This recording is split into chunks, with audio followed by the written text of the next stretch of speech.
Good morning everyone. अभी हम देख लेते हैं दो क्वेश्चंस और। एक तो है बायस थ्योरम के ऊपर और एक है टोटल प्रोबेबिलिटी के ऊपर। ये क्वेश्चंस थोड़े से डिफरेंट हैं और इसलिए हम एंड कर रहे हैं इन क्वेश्चंस से अपना प्रोबेबिलिटी को फॉर टर्म 2 एग्जाम्स। तो यहाँ एक क्वेश्चन लिखा हुआ है 3 persons A, B and C apply for a job of manager in a private company. अच्छा, ये सब पहले मैं एक बार कर चुका था, स्लाइड बन चुकी थी, उसमें कुछ थोड़ा सा प्रॉब्लम हुआ था, तो अभी मैंने इसको यहाँ से हटाया नहीं है। सेम थिंग मैं अब यहाँ पे यूज़ कर रहा हूँ। हाँ, समझा देता हूँ आपको। तो ये कहता है चांसेस ऑफ देयर सिलेक्शन। किसका सिलेक्शन? ए, बी और सी का सिलेक्शन जो है उसके चांसेस का रेशियो जो है वह 1:2:4। तो ये कहाँ पे काम आएगा? ये काम आएगा जब हम प्रोबेबिलिटी निकालेंगे of selection of A, selection of B and selection of C. फिर ये कहता है the probability that A, B and C can introduce change to improve profits of company are 0.8, 0.5, 0.3। तो ये कह रहा है हमें प्रोबेबिलिटीज दे रखी हैं, अगर ए या बी या सी अपॉइंट होंगे और इंट्रोड्यूस करेंगे चेंजेस को। किसके लिए चेंजेस क्यों करेंगे? जिससे कि कंपनी को प्रॉफिट हो, उनके चांसेस दे रखे हैं 0.8, 0.5, 0.3।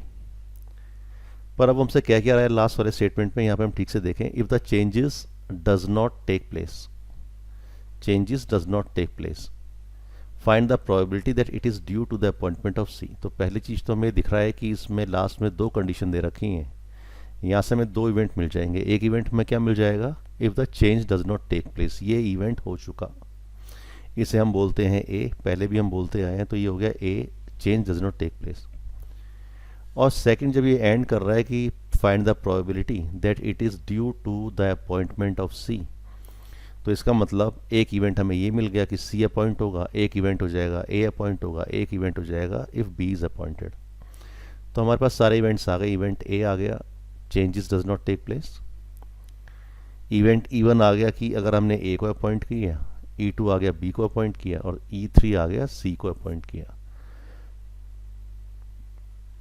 अब हम देख लेते हैं यहाँ पे क्वेश्चन में हमें दिया क्या क्या हुआ है। तो दिया तो ये हुआ है कि भाई probability of E1, that means अगर सी अपॉइंट होता है उसका प्रोबेबिलिटी क्या है। तो यहाँ पे रेशियो दिया हुआ है, अगर इनका सम करें ये तो हो गया 7।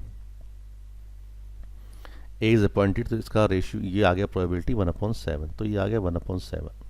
सिमिलरली अगर बी अपॉइंट होता है तो उसका चांसेस क्या है या प्रोबेबिलिटी क्या है? That is 2 upon total, that is 7, तो 2/7 ये आ गया।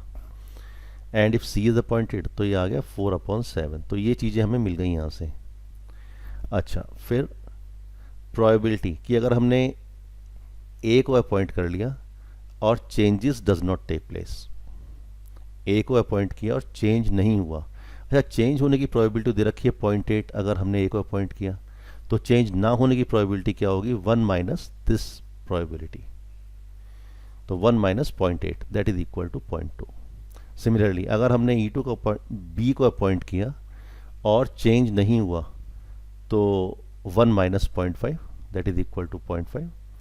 और probability that change does not take place if C was appointed, तो ये दे रखा है अगर चेंज टेक प्लेस करता है तो प्रोबेबिलिटी दे रखा है 0.3, अगर चेंज नहीं होगा तो 1 minus 0.3 that is equal to 0.7। ये वैल्यू मिल चुकी है।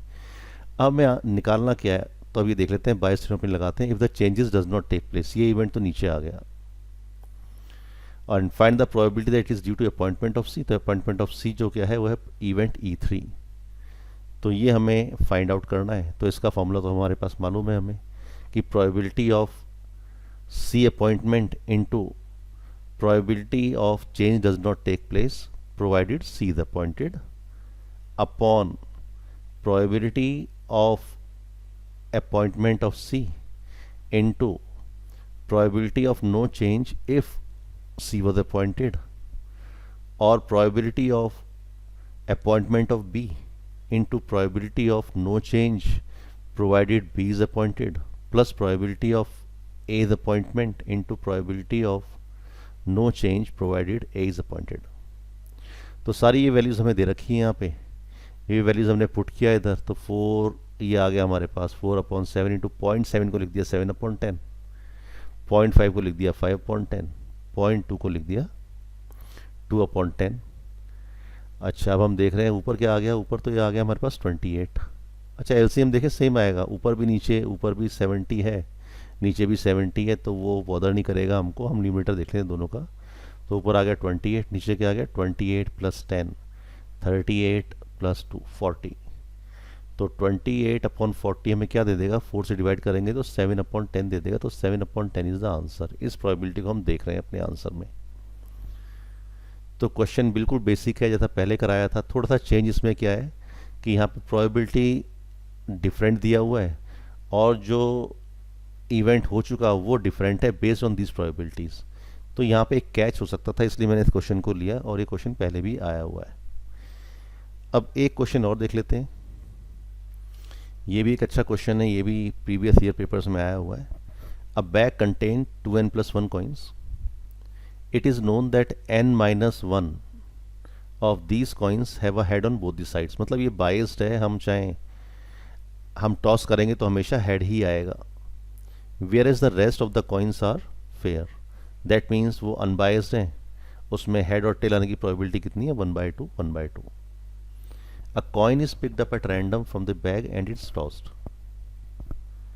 If the probability that the toss result in a head, toss करते हुए हेड आ चुका और उसकी प्रोबेबिलिटी में दे रखी है 31/12, determine the value of n।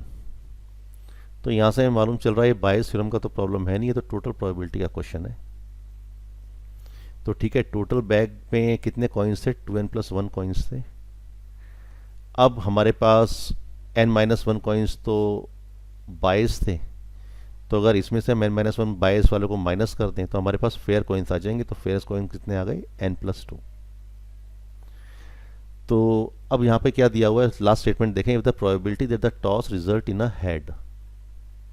तो ठीक है, हमारे पास एक इवेंट हो चुका, तो ये इवेंट हमने ले लिया A, getting head on the toss of the coin. और अब दूसरे को आप इवेंट और भी हम दोनों डिफाइन कर लेते हैं कि अगर हमने कौन सा कॉइन चूज़ किया, बाइस्ड कॉइन चूज़ किया या हमने अनबाइस्ड या फेयर कॉइन चूज़ किया, वो इवेंट हो गया E1 और E2। अब प्रोबेबिलिटी ऑफ E1 क्या है, E1 क्या है, अगर हमने बाइस्ड कॉइन चूज़ किया तो बाइस्ड कॉइन कितने हैं, n-1 है, तो n-1 upon total number of coins 2n+1। तो ये तो प्रोबेबिलिटी ऑफ E1 आ गया, इवेंट E1, कि हमने किसको चूज़ कर लिया, बाइस्ड कॉइन को चूज़ कर लिया। अच्छा, अगर हमने अनबाइस्ड या फेयर कॉइन को चूज़ किया तो उसका प्रोबेबिलिटी कितना होगा, कितने कॉइन्स हैं ऐसे fair coins, n+2, total coins कितने हैं 2n+1। तो ये दोनों वैल्यूज हमको मिल चुकी हैं। अब प्रोबेबिलिटी की जो टॉस है वो रिजल्ट करे हेड में, provided we have chosen a biased coin. तो ये तो 1 आएगा बिकॉज अब जब हम इसे टॉस करेंगे तो हेड ही आएगा। And probability of getting head if unbiased coin is tossed, तो ये 1/2 आएगा। अल्टीमेटली हमें तो प्रोबेबिलिटी ऑफ हेड निकालना है, वो हमें दिया भी हुआ है, इसका वैल्यू कितना दिया हुआ है 31/42 दिया हुआ है। तो लगा दिया यहाँ पे अपना formula, probability of E1 into probability of A provided E1 has happened plus probability of E2, that means fair coin is chosen and it is tossed, we are getting a head. तो probability of A provided E2 has happened। इसको ये आ गया हमारे पास n-1 upon, इसका value क्या था, n-1 upon 2n+1।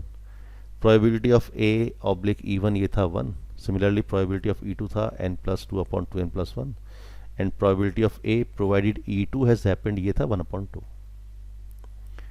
अच्छा, अब हमें क्या करें, एलसीएम लेना है, तो हमने यहाँ पे 2/2 से मल्टीप्लाई डिवाइड कर दिया फर्स्ट वाला टर्म को, जिससे कि हमारा जो डिनोमिनेटर है वो सेम हो जाए और हम न्यूमरेटर को ऐड कर पाएँ। तो न्यूमरेटर को अब सिंपल ऐड हम कर सकते हैं, 2n-2 plus n+2 upon twice 2n+1 नीचे डिनोमिनेटर में आ गया। अब यहाँ से क्या हुआ, 2 से 2 कैंसिल हुआ और ऊपर न्यूमरेटर में आ गया 3n और नीचे आ गया 2 इंटू 2n+1। ये तो इक्वल टू है 31/42 के, ये हमें क्वेश्चन में दिया हुआ है। तो इसे हमने क्रॉस मल्टीप्लाई किया, 2 से 42 को काट दिया 21 टाइम्स और हमने अगर क्रॉस मल्टीप्लाई किया तो हमारे पास रिजल्ट क्या आ गया, 63n is equal to 62n plus 31। तो पूछा था हमसे वो n का वैल्यू क्या है, तो n का वैल्यू तो 31 है। So we have got the value of n, that is equal to 31। तो ये दोनों क्वेश्चन अच्छे क्वेश्चंस थे, डिफरेंट थे।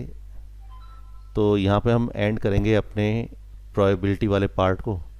अब मैं नेक्स्ट वीडियो में आपके लिए 2-3 क्वेश्चंस प्रोबेबिलिटी डिस्ट्रीब्यूशन के लेके आऊँगा। तो ये हमारा जो पार्ट है, ये अपना पार्ट बढ़िया हो जाएगा for CBSE term 2 exam in this month. So thank you very much for watching.